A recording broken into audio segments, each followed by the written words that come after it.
आज के एपिसोड की शुरुआत होती है एक बेहद सुकून भरी सुबह से, लेकिन ये सुबह किसी के लिए सुकून भरी नहीं।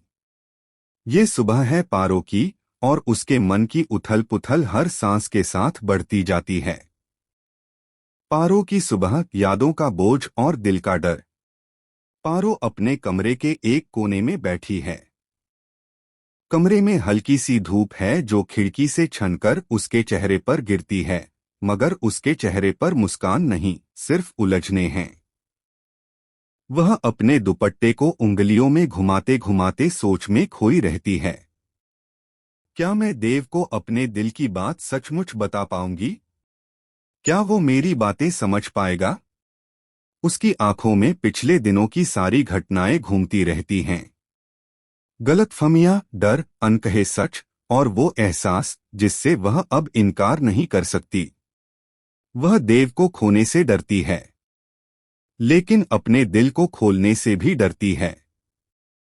दूसरी तरफ देव की उलझन और उसका साफ इरादा। उधर देव अपने कमरे में बैठा है। वह भी उतना ही परेशान है जितनी पारो। अपने कमरे के बीचों बीच चलते हुए देव गहरी सांस लेकर कहता है, मुझे पारो को ये भरोसा दिलाना ही होगा कि मैं हमेशा उसके साथ हूं, चाहे कुछ भी हो जाए। देव के दोस्त रजत और अमन उससे कहते हैं, भाई, अगर तुम पारो से इतना प्यार करते हो तो उसे समय दो। वो खुद चलकर तुम्हारे पास आएगी। तुम बस उसके साथ खड़े रहो। देव सिर हिलाता है, लेकिन उसके दिल में बेचैनी बढ़ती जा रही है। बाजार का दृश्य अचानक आया खतरा। थोड़ी देर बाद दृश्य बदलता है। पारो अपनी सहेलियों के साथ बाजार जाती है। वहां चारों तरफ चहल पहल है। दुकानों की रोशनी, आवाजें, बार्गेनिंग, हंसी, सब कुछ।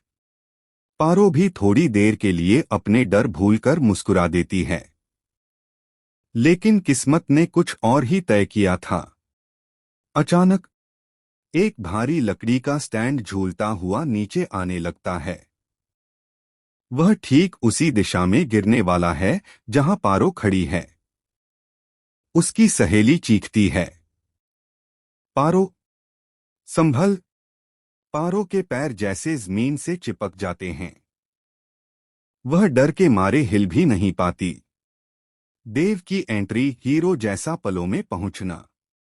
उसी समय देव को खबर पहुंचती है कि बाजार में एक हादसा हुआ है और पारो उसमें फंस गई है। देव बिना एक पल सोचे भागता हुआ बाजार की ओर जाता है। उसकी सांस तेज, आंखों में डर और दिल में सिर्फ एक ही नाम, पारो। देव बाजार, घर वापसी, नानी की सीख और मां का स्नेह। घर पहुंचकर पारो नानी के पास बैठती है। उसके चेहरे पर अभी भी उस हादसे का असर साफ है। नानी पारो के सिर पर हाथ रखकर कहती है, बेटी, रिश्ते डर से नहीं, भरोसे से चलते हैं।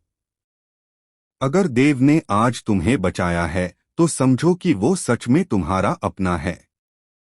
मां भी पारो का हाथ पकड़कर कहती है, कभी कभी दिल की बातें कह देनी चाहिए, क्योंकि चुप्पी कई रिश्तों को तोड़ देती है। इन बातों से पारो के मन में देव के लिए भावनाएं और गहरी होने लगती हैं। देव का इंतजार, प्रेम में धैर्य जरूरी। उधर देव भी चुपचाप बैठा है। वह पारो को किसी भी तरह मजबूर नहीं करना चाहता। उसके दोस्त पूछते हैं, कुछ कहा पारो ने? देव धीरे से मुस्कुराकर कहता है, नहीं, पर मैं इंतजार करूंगा। दिल की बातें समय लेती हैं, और मैं उसे पूरा समय दूंगा। यही देव का प्यार उसे खास बनाता है। रोमांटिक मोमेंट, पहली बार खुला दिल। शाम को पारो और देव आमने सामने आते हैं। हवा हल्की सी चल रही है, पर्दे उड़ रहे हैं, माहौल में एक अजीब सी शांति है। देव धीरे से कहता है, पारो, मैं बस इतना जानता हूं कि मैं तुमसे दूर नहीं रह सकता। तुम जो भी कहोगी मैं मानूंगा। बस मुझे ये जानना है कि तुम मुझ पर भरोसा करती हो या नहीं। पारो पहले कुछ नहीं बोलती।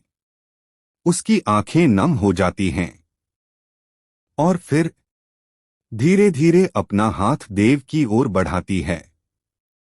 देव उसका हाथ पकड़ लेता है। उनकी आंखों में प्यार और विश्वास का समंदर झलकता है। ये पल दिल को छू लेने वाला है। रहस्यमय खत, नई चुनौती का संकेत। लेकिन यही वो समय है जब कहानी पलट जाती है। जब देव अपने कमरे में वापस जाता है तो उसे उसके दरवाजे पर एक बंद लिफाफा मिलता है। वह उसे खोलता है और एक अनजान हैंडराइटिंग में लिखा होता है, तुम्हारी जिंदगी में एक बड़ा तूफान आने वाला है, तैयार रहो। देव का दिल धड़क जाता है। उसके चेहरे पर टेंशन साफ है। वह सोचता है, कौन भेज सकता है ये खत? और क्या ये पारो से जुड़ा है? कहानी अचानक रहस्य से भर जाती है। रिश्तों का संघर्ष, प्यार, डर और उम्मीद। एपिसोड आगे बढ़ता है। पारो के मन में देव के लिए प्यार बढ़ रहा है, लेकिन वही खत देव के मन में डर पैदा कर रहा है। घर के बाकी लोग, नानी, माँ, पिता, सब पारो को समझाते हैं कि